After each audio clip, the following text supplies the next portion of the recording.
Beanie is right here with us. Dodoblehin pa natin. Paano sinabi mo? Double? Double the fun. Double the yum. Okay. Pwede ba natin gawin yun? Meron na ba nun? Meron na ngayon!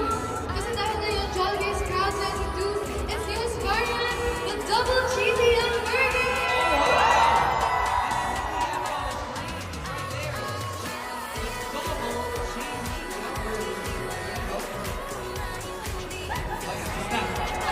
Nag-model na sila.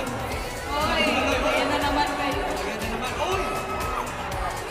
I think Hanggang dito. all of our friends, please take a photo, use the hashtag JollyBeanie. Parang si Colette sa anong ginagawa niyo? But I think Gwen has to say something. Yes, perfect.